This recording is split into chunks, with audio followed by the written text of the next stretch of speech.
Hi hello, welcome to our channel VN creativities. இன்றைக்கி நம்ம சேனலில் எதை பற்றி பார்க்க போகிறோம்னா ரொம்பவே ஹெல்த்தியான, அதே சமயம் ரொம்ப ரொம்ப டேஸ்டான ஒரு சூப்பரான புளிக்குழம்பு ரெசிபி தான் பார்க்க போகிறோம். அதுலேயும் இதில் நான் போட்டிருக்க காய் நீங்கள் வந்து கெஸ்ஸே பண்ண முடியாத காய். அப்படி என்ன காய் அப்படின்னு கேட்குறீங்களா? மிளகு தக்காளி கீரை இருக்கு இல்லையா, அதோட காயை வச்சு தான் நான் இந்த புளிக்குழம்பு வந்து பண்ணியிருக்கேன். நம்ம யூஸ்வலாக இந்த மிளகு தக்காளி கீரையோட காயை வந்து அதை குச்சியோடு தூக்கி போட்டுருவோம். அப்படி தூக்கி போடாமல் அதை எடுத்து ஸ்டோர் பண்ணி வச்சுட்டு ஒரு நாள் இந்த மாதிரி புளிக்குழம்பு செஞ்சு கொடுங்க, அட்டகாசமாக இருக்கும். உங்கள் வீட்டில் இருக்கவங்களாம் ரொம்பவே விரும்பி சாப்பிடுவாங்க. சரி வாங்க, இது எப்படி பண்ணுறதுன்னு பார்க்கலாம். அதுக்கு முன்னாடி இப்போ தான் நீங்கள் நம்ம சேனலை ஃபர்ஸ்ட் டைம் பார்க்குறீங்கன்னா மறக்காமல் சப்ஸ்கிரைப் பண்ணிருங்க. கூட இந்த பெல்லைக்கானே கிளிக் பண்ணிருங்க. அப்போ தான் நான் போகிற வீடியோஸோட நோட்டிஃபிகேஷன்ஸ் உங்களுக்கு வந்து சேரும். இதை சேர்த்துக்கு ஃபர்ஸ்ட் ஸ்டவ் ஆன் பண்ணிட்டு அதில் வந்துட்டு ஒரு கடையை வச்சிடலாம். இப்போ இதில் வந்து கொஞ்சமாக எண்ணெய் ஊற்றிக்கலாம். நான் இங்கே வந்து ஒரு 3 டேபிள் ஸ்பூன் அளவுக்கு எண்ணெய் ஊற்றிருக்கேன். நான் இங்கே வந்து கடலெண்ணெய் தான் யூஸ் பண்ணியிருக்கேன். நீங்கள் எந்த எண்ணெயில் வேணால் பண்ணலாம். நல்ல எண்ணெயில் பண்ணிங்கன்னா இன்னமும் நல்லா மணமாக இருக்கும். எண்ணெய் காஞ்சதுக்கப்புறமா அதில் கொஞ்சமாக வந்து கடுகு போட்டுடலாம். கடுகு பொரிஞ்சதுக்கு அப்புறமா நான் ஒரு பெரிய வெங்காயத்தை நீள்வாக்கில் கட் பண்ணி வச்சிருக்கேன். அதை இதோட ஆட் பண்ணி நல்லா வந்து வணக்கிடலாம். இதுக்கு சின்ன வெங்காயம் போட்டிங்கன்னா இன்னுமே சூப்பராக இருக்கும். இப்போ இந்த வெங்காயத்தை நல்லா வந்து கோல்டன் ப்ரௌன் ஆகிற அளவுக்கு வணக்கிடலாம். இப்போ பாருங்க, வெங்காயம் நல்லா வதங்கி அது வந்து கோல்டன் ப்ரௌன் ஆயிடுச்சு. அடுத்ததாக இதில் 2 பழுத்த தக்காளியை வந்து பாக்ஸாக கட் பண்ணி இதில் ஆட் பண்ணிக்கிறேன். இப்போ இந்த தக்காளியும் வெங்காயத்தோடு சேர்த்து நல்லா வந்து வணக்கிடலாம். இதுக்கு கூடுமானவர்களும் நல்ல பழுத்த தக்காளி எடுங்க, அப்போ தான் வந்துட்டு நல்ல டேஸ்ட்டும் அண்ட் கலரும் கொடுக்கும்.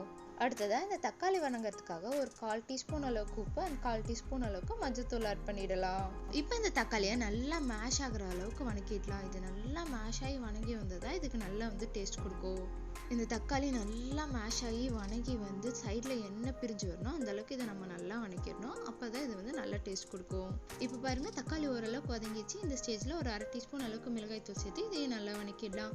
மிளகாய்த்தூள் வந்து உங்கள் காரத்துக்கு எப்போ நீங்கள் கூடவோ குறைச்சோ போட்டுக்கோங்க. நான் வந்து கம்மியான காரத்தில் தான் இதை பண்ணியிருக்கேன்.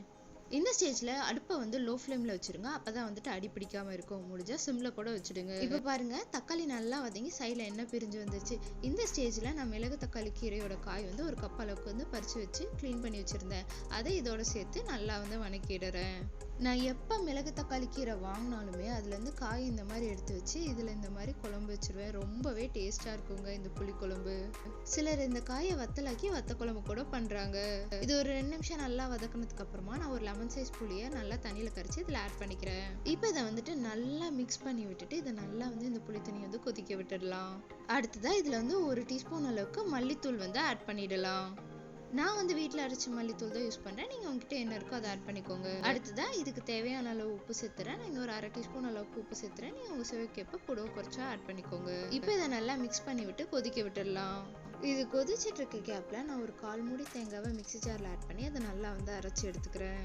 இப்போ நம்ம அரைச்சி வச்சிருக்க இல்லையா தேங்காய், இது கூட 2 டீஸ்பூன் அளவுக்கு பொட்டுக்கடலை வந்து ஆட் பண்ணிக்கலாம். அடுத்ததாக இதை அரைக்கிறதுக்கு தேவையான அளவு தண்ணி ஊற்றிக்கலாம். நான் இங்கே வந்து 1 டம்ளர் அளவுக்கு தண்ணி ஊற்றிருப்பேன். இப்போ இதை வந்து நல்லா வந்து அரைச்சி எடுத்துக்கலாம். ஓகே, இப்போ நம்ம தேங்காய் பேஸ்ட் ரெடி ஆயிடுச்சு. இப்போ நம்ம கொதிச்சுட்டு இருக்கு இல்லையா தக்காளி குழம்பு, அதில் வந்து இதை ஆட் பண்ணிடலாம். உங்களுக்கு ஒரு வேளை தேங்காய் இப்படி ஆட் பண்ணுறது பிடிக்கல அப்படின்னா தக்காளியை வந்து அடித்து சேர்த்துட்டு இந்த ஸ்டேஜில் நீங்கள் ஆஃப் பண்ணிடலாம். இல்லை உங்களுக்கு தேங்காய் ஆட் பண்ணுறது ஓகே அப்படின்னா வந்துட்டு இதை ஆட் பண்ணி நல்லா கொதிக்க வச்சுடுங்க.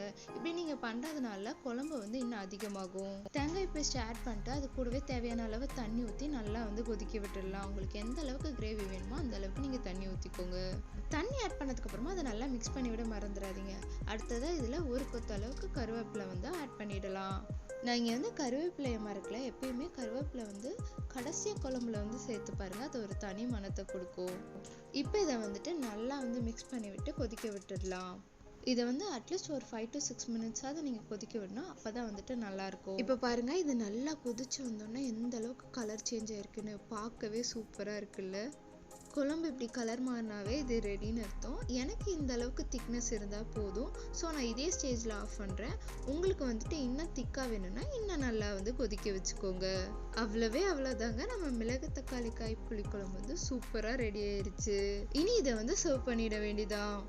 வேஸ்டா தூக்கி போடுற இந்த மணத்தக்காளி காயில வந்துட்டு நிறைய ஹெல்த் பெனிஃபிட்ஸ் இருக்கு. நீங்க மணத்தக்காளி கீரையில எந்த அளவுக்கு உங்களுக்கு ஹெல்த் பெனிஃபிட்ஸ் இருக்கோ அதே அளவுக்கு இந்த காயிலையும் ஹெல்த் பெனிஃபிட்ஸ் இருக்கு. ஸோ நீங்க வந்து நெக்ஸ்ட் டைம் மணத்தக்காளி காய் வந்தீங்கன்னா அதை வந்து தூக்கி போடாம மறக்காம இந்த மாதிரி குழம்பு வச்சு பாருங்க. டேஸ்ட்டும் அல்டிமேட்டா இருக்கும், அதே மாதிரி ஹெல்த்துக்குமே ரொம்ப ரொம்ப நல்லது. மணத்தக்காளி கீரை கூட சில பேருக்கு சாப்பிட பிடிக்காது. அவங்களுக்கு இந்த மாதிரி மணத்தக்காளி காயில வந்து குழம்பு வச்சு கொடுத்தீங்கன்னு வச்சுக்கோங்களேன், இந்த புளியோட டேஸ்ட்ல இது புளி குழம்புன்னு நினைச்சு அவங்க இதை தெரியாமையே சாப்பிட்டுருவாங்க. உங்க வீட்டுல யாருக்காவது மணத்தக்காளி கீரை பிடிக்காம இருந்தா அவங்களுக்கு இந்த மாதிரி குழம்பு வச்சு கொடுத்து பாருங்க. அவங்க சாப்பிட்டாங்களா இல்லையா அப்படின்றத எனக்கு கமெண்ட்ல சொல்லுங்க. இந்த வீடியோ பிடிச்சதுன்னா லைக் பண்ணுங்க, ஷேர் பண்ணுங்க, கமெண்ட் பண்ணுங்க, அண்ட் மறக்காம சப்ஸ்கிரைப் பண்ணிருங்க. தேங்க்ஸ் ஃபார் வாட்சிங். Bye bye. நாளைக்கு இன்னொரு வீடியோல பார்க்கலாம்.